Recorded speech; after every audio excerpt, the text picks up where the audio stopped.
So welcome to Ram IS. So my name is Ram. अब हम start करते हैं मोस्ट इंपॉर्टेंट और डिस्प्यूटेड टॉपिक अभी चल रहा है जिसको हम लिविंग रिलेशनशिप बोलते हैं।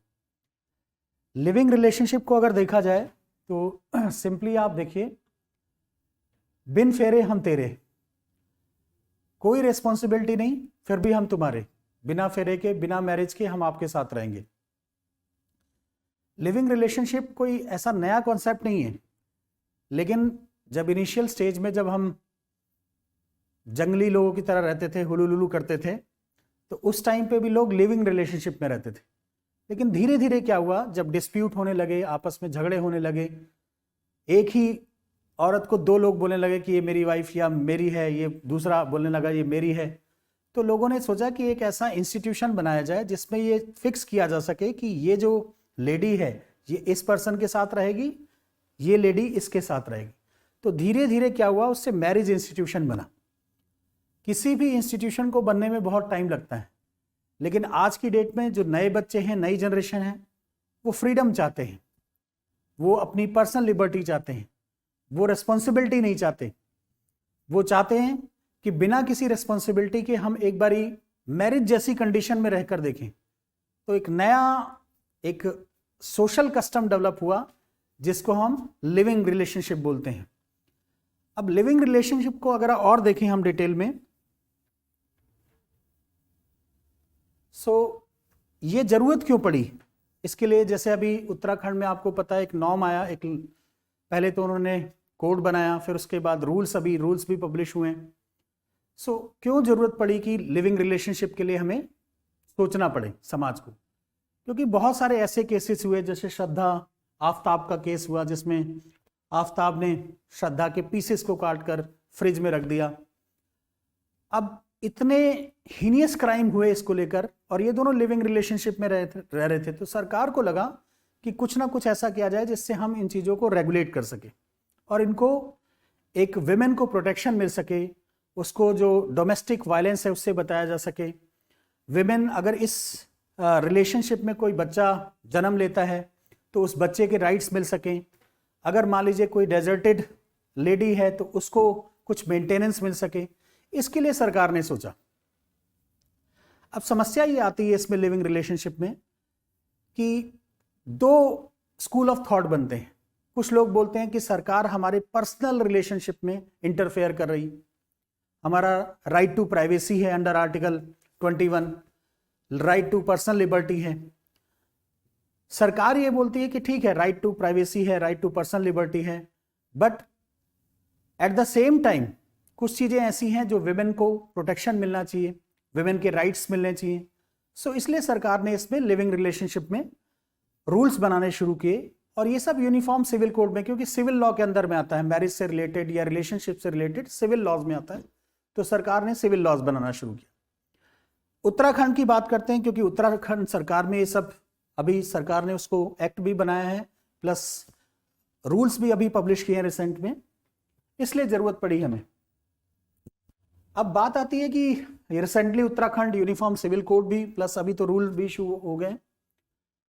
इसमें बात यह है कि जब आप लिविंग रिलेशनशिप में रहेंगे तो आपको क्या है, पुलिस स्टेशन में इन्फॉर्म करना पड़ेगा।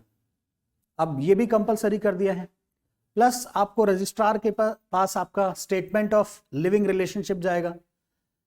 तो अब जो, क्योंकि अभी फरवरी का महीना चल रहा है, तो अब जो इश्क का कॉन्सेप्ट था, इश्क नहीं है आसान, ये आग का दरिया है और डूब के जाना है। तो अब इश्क जो है इतना आसान नहीं रह गया है। लिविंग रिलेशनशिप के लिए जो रेगुलेशंस बनाए गए हैं उसमें कुछ पनिशमेंट भी है। पनिशमेंट को अगर आप देखेंगे तो अगर मान लीजिए आप लिविंग रिलेशनशिप में रहना चाहते हैं या रह रहे हैं और आपने रजिस्टर नहीं कराया, विद इन 1 मंथ आपने रजिस्टर नहीं कराया, तो आपको कुछ पेनल्टी, इम्प्रिजनमेंट 3 महीने का हो सकता है, मैक्सिमम 3 महीने का, और आपको फाइन जो देना पड़ेगा वो 10,000, या तो आपको 3 महीने की सजा होगी मैक्सिमम, या 10,000 तक का फाइन देना पड़ेगा, या ऐसा भी हो सकता है कि दोनों ही देना पड़ेगा, 3 महीने की सजा भी हो जाए मैक्सिमम और 10,000 का आपको फाइन भी देना पड़े। अगर मान लीजिए आपने, ठीक है, लिविंग रिलेशनशिप में रजिस्ट्रार को स्टेटमेंट ऑफ लिविंग रिलेशनशिप दे दिया और उसमें कुछ फॉल्स स्टेटमेंट दे दिया, अपने बारे में कुछ फॉल्स इंफॉर्मेशन दे दी, दोनों ही पार्टनर्स हैं, उस केस में क्या होगा आपके साथ? उस केस में भी जो कोड आया है, जो रूल्स आए हैं, उसमें ये बोला गया है कि 3 महीने की आपको सजा हो सकती है या फिर 25,000 रुपए का फाइन देना पड़ सकता है, या फिर दोनों ही हो सकता है। तीसरा, अगर मान लीजिए आप रह रहे हैं, आपने लिविंग रिलेशनशिप का रह भी लिया, किसी ने आपके बारे में, आपने कोई स्टेटमेंट कुछ नहीं दिया, उसके बाद किसी ने आपके खिलाफ कंप्लेन कर दी और रजिस्ट्रार ने नोटिस इशू कर दिया। नोटिस इशू करने के बाद भी आप फिर कुछ नहीं कंप्लायंस कर रहे हैं, तो उस केस में 6 मंथ्स की सजा है, 25,000 का पनिशमेंट है, या फिर दोनों हो सकता है। तो अब आपका जो लिविंग रिलेशनशिप में आप बिना किसी स्टेटमेंट ऑफ लिविंग रिलेशनशिप के रहते हैं, तो आप पनिशमेंट के दायरे में आ जाते हैं। समस्या यह है कि कभी आपने एक जमाने में एक गाना बहुत फेमस हुआ करता था और बोलते थे कि उस गाने के बोल कुछ इस तरह से थे कि बच के रहना रे बाबा, बच के रहना रे, तुझ पे मेरी नजर है। अब वो गाना कुछ इस तरह से हो, बच के रहना रे बाबा, बच के रहना रे, सरकार की तुझ पे नजर है। तो लिविंग रिलेशनशिप में अब इस तरह की बातें हैं। दूसरी बात यह है कि रजिस्ट्रार को लिविंग रिलेशनशिप में कुछ स्पेशल रिस्पॉन्सिबिलिटी दी गई है। जैसे मान लीजिए, कंडीशन यह है लिविंग रिलेशनशिप में कि जो दोनों पार्टनर्स हों वो 18 से पहले ऊपर होने चाहिए, और अगर मान लीजिए एक पार्टनर 18 से कम है या दोनों ही पार्टनर 18 से कम है, तो रजिस्ट्रार को जब आप स्टेटमेंट ऑफ रिलेशनशिप देंगे तो रजिस्ट्रार एक तो पुलिस को बताएगा, प्लस दूसरा आपके पेरेंट्स को भी इन्फॉर्म करेगा।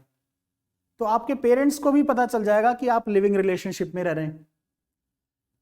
दूसरा, इस कंडीशन में अगर हम लिविंग रिलेशनशिप को और डीप में देखें तो इसमें क्योंकि लिविंग रिलेशनशिप ऐसे नहीं प्रूव हो सकता कि आप 10 दिन से रह रहे हैं या 5 दिन से, कंसिडरेबल टाइम में आपको रहना पड़ेगा।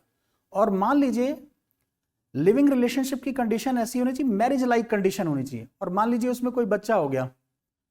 बच्चा ऐसा नहीं कि आपका बायोलॉजिकल सन ही होना चाहिए, वो असिस्टेड रिप्रोडक्टिव टेक्नोलॉजी से कोई बेबी हो गया आपका, या फिर सैरोगेट से भी हो गया, सैरोगेसी से हो गया, या फिर आपने किसी को अडॉप्ट कर लिया। मान लीजिए 2 लोग रह रहे हैं, लिविंग में रह रहे हैं, और उन्होंने किसी अडॉप्ट कर लिया चाइल्ड को, तो उसके चाइल्ड राइट्स की भी बात की गई है कि उस चाइल्ड को भी इनहेरिटेंस राइट मिलेगा।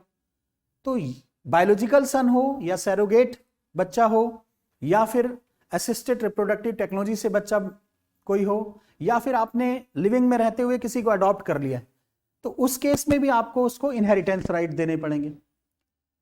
कुछ इसमें लिविंग रिलेशनशिप में कुछ चीजें प्रोहिबिट भी की गई हैं। प्रोहिबिट करने का मतलब कुछ चीजें नहीं कर सकते, जैसे फॉर एग्जांपल किसी माइनर के साथ आप लिविंग में नहीं रह सकते, वो पनिशमेंट हो जाएगा। माइनर के साथ उसको लिविंग रिलेशनशिप नहीं कंसीडर किया जाएगा। और लिविंग रिलेशनशिप की जो डेफिनेशन दी गई है, उस डेफिनेशन में एक बात है कि मैन एंड विमेन, ठीक है, मैन एंड विमेन होने चाहिए और कोहैबिटेड होने चाहिए।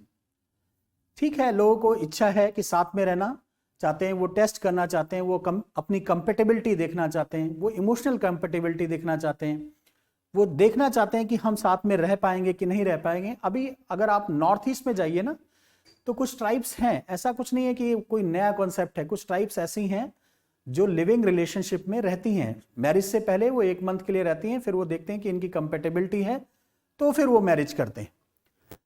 तो बच्चे, लेकिन इससे क्या है कि अभी जो सिस्टम आ रहा है, जैसे बहुत सारा आपने जो बच्चे हैं वो लिविंग रिलेशनशिप में इसलिए भी जाना चाहते हैं कि वो कोई रेस्पॉन्सिबिलिटी नहीं चाहते। इससे रिलेटेड बहुत सारे जजमेंट भी आए हैं। जजमेंट की बात करें तो एक बद्री प्रसाद 1978 का जजमेंट है, उसमें लिविंग रिलेशनशिप को उन्होंने डिफाइन किया। तो उसमें बोला कि मैरिज लाइक, सुप्रीम कोर्ट ने डिफाइन किया तो बोला मैरिज लाइक कंडीशन होनी चाहिए। मैरिज लाइक कंडीशन में वो लोग रह रहे हो तो उसको लिविंग रिलेशनशिप कंसीडर किया जाएगा, उसको रिकॉग्नाइज किया सुप्रीम कोर्ट ने। फिर दूसरा केस, अगर ललिता का केस देखें, बहुत फेमस केस है। इसमें यह बोला गया कि अगर मान लीजिए कि अगर लिविंग रिलेशनशिप में भी डोमेस्टिक वायलेंस होता है तो डोमेस्टिक वायलेंस एक्ट 2005 उस पर एप्लीकेबल होगा। क्योंकि वो डोमेस्टिक रिलेशनशिप में रह रहे होते हैं, मैरिज लाइक सिचुएशन में रह रहे होते हैं, तो डोमेस्टिक वायलेंस एक्ट 2005 उस पर एप्लीकेबल होगा। तीसरा केस, अगर इंदिरा शर्मा का केस देखते हैं तो उन्होंने बोला कि ये रिलेशनशिप लीगल माना जाएगा if both partners are unmarried, दोनों पार्टनर्स अनमैरिड हो। अच्छा, इसमें एक और चीज समझने की आपको जरूरत है। मान लीजिए एक मैरिड पार्टनर है, एक अनमैरिड है, सो उस केस में ये लिविंग रिलेशनशिप नहीं माना जाएगा। मैरिड पार्टनर है और उसका जो स्पाउस है वो अगर जीवित है, जिंदा है, तो उसको हम लिविंग रिलेशनशिप में कंसीडर नहीं करेंगे। सिंपल सी बात है, अगर मान लेते हैं एक एक हस्बैंड है और एक वाइफ है, दोनों ही मैरिड हैं, दोनों अलग अलग पर्सन से मैरिड हैं, वो बोले कि नहीं नहीं हम तो लिविंग में रहना चाहते हैं, तो उसको लिविंग रिलेशनशिप की डेफिनेशन में कंसीडर नहीं किया जाएगा। सो ये चीजें प्रोहिबिटेड हैं, ये लिविंग रिलेशनशिप की डेफिनेशन में नहीं आती। लिविंग रिलेशनशिप की डेफिनेशन में दोनों अनमैरिड होने चाहिए, 18+ एज होनी चाहिए, ठीक है, कोई एक माइनर नहीं होना चाहिए। माइनर होगा तो वो भी लिविंग रिलेशनशिप में नहीं आएगा क्योंकि उसका तो कंसेंट ही नहीं माना जाएगा। अब बात आती है कि लिविंग रिलेशनशिप में आखिर इसका इंपैक्ट, क्योंकि लिविंग रिलेशनशिप एक अल्टरनेटिव मोड हो जाएगा मैरिज का, तो मैरिज पे क्या इंपैक्ट पड़ेगा, क्योंकि मैरिज अपने आप में एक इंस्टीट्यूशन है। इंस्टीट्यूशन, और इंस्टीट्यूशन क्या होता है, परमानेंट होता है। मैरिज की खासियत है उसमें परमानेंसी रहती है।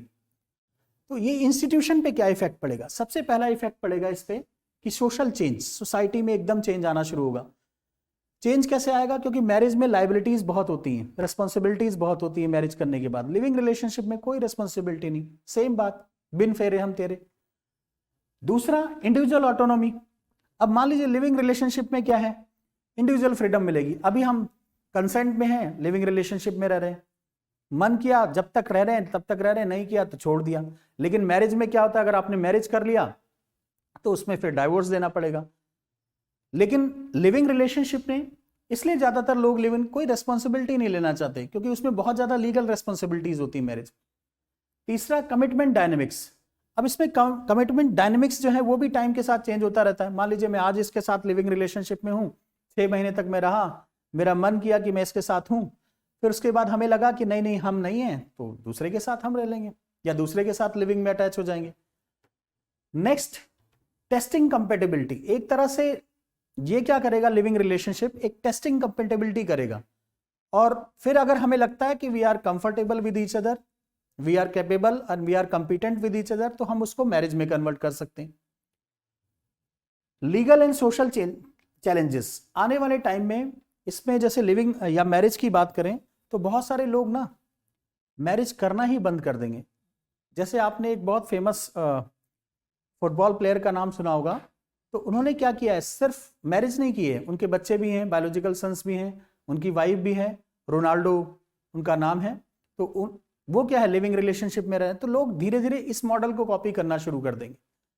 जो सोशल इंस्टीट्यूशन मैरिज है उसका इरोजन होना शुरू हो जाएगा, और हो सकता है एक टाइम ऐसा आए कि लोग इसी तरह के फ्रीडम वाले एनवायरनमेंट में जिए। Next is economic factors. Economic factors ये है कि क्योंकि जब मैरिज होती है तो उसमें बहुत सारे इकोनॉमिक बर्डन्स होते हैं, इसमें कोई खास इकोनॉमिक बर्डन की भी बात नहीं है। आराम से वो फाइनेंशियली एक दूसरे को ठीक है सपोर्ट करें या नहीं भी करें, अपना इंडिपेंडेंट भी रह सकते हैं। तो ये आने वाले टाइम में जो मैरिज हमने इंस्टीट्यूशन इस्टेब्लिश किया था बड़ी मुश्किल से, कोई भी इंस्टीट्यूशन बहुत टाइम के बाद, सदियों के बाद इस्टेब्लिश होता है, तो उस पर एक डेंट का काम करेगा, उसका एक अल्टरनेटिव मोड दे देगा। बहुत सारे लोग लाइक ही नहीं करेंगे कि ठीक है हम तो लिविंग में ही रहेंगे, ठीक है। लिविंग में जैसे बहुत सारे आपने सुना होगा, एक वर्ड होता है जिसको हम साइलेंस डाइवोर्स बोलते हैं। साइलेंस डाइवोर्स में क्या होता है कि दोनों हस्बैंड वाइफ रह रहे होते हैं, कोहैबिटेट होते हैं, एक छत के नीचे रहते हैं, लेकिन वो अपना काम कर रहे हैं, वो अपना काम कर रहे हैं, कोई उनमें इमोशनल कनेक्शन नहीं है, इमोशनली डिस्कनेक्ट है। अब ऐसी सिचुएशन से अच्छा है कि वो लिविंग रिलेशनशिप में रहे। ऐसे ही ग्रे डाइवोर्स है। ग्रे डाइवोर्स में क्या होता है, बहुत 20 साल के बाद, 25 साल के बाद लोगों को लगता है कि अब जो है हमें छोड़ देना चाहिए, हमें रिलेशनशिप में नहीं रहना चाहिए। तो ऐसे लोगों के लिए लिविंग रिलेशनशिप एक, ठीक है, एक अच्छा अल्टरनेटिव हो सकता है।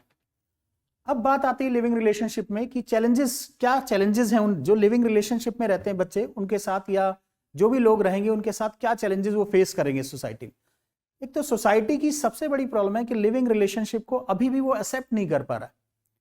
हम ये मानते हैं कि लिविंग रिलेशनशिप एक एक्सटर्नल, जैसे हमारी बॉडी में कोई एक्सटर्नल ऑर्गन डाला जाता है तो बॉडी उसे रिजेक्ट करती है, सेम लिविंग रिलेशनशिप को अभी भी सोसाइटी मानती है कि वेस्टर्न इन्फ्लुएंस है हमारे कल्चर पे।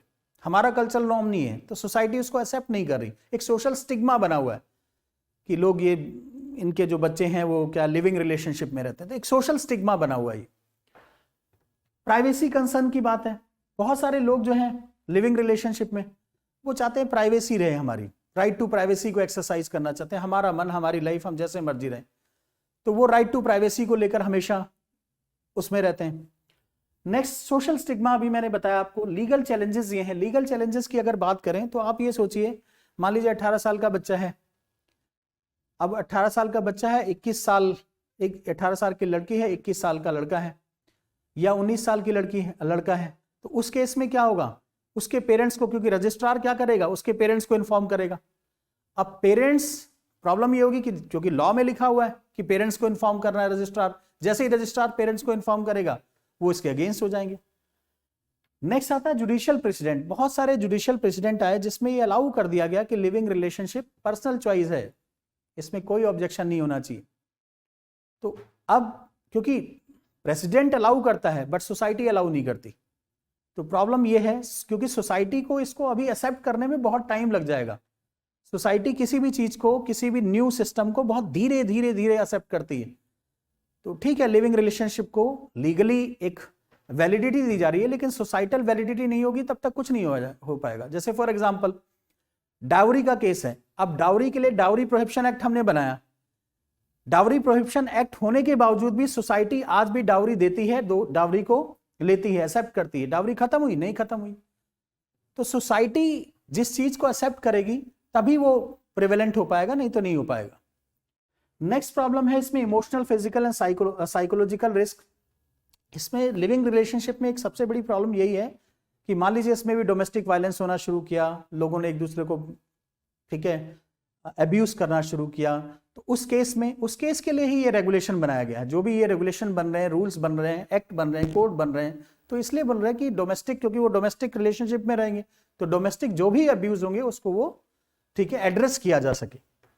Next, lack of social acceptance. Social acceptance अभी भी मैं बता रहा हूं, आने वाले टाइम तक, आने वाले 10, 5 साल, 20 साल तक, जब तक नई जनरेशन नहीं आ जाती, शायद इसको सोशल एक्सेप्टेंस मिल पाए, या सोशल स्टिग्मा की तरह ही रहे। कितना भी सरकार इसको कोड बना ले, लेकिन फिर भी वो स्टिग्मा की तरह ही रहेगा। सो ये इसकी मेजर प्रॉब्लम्स है लिविंग रिलेशनशिप की।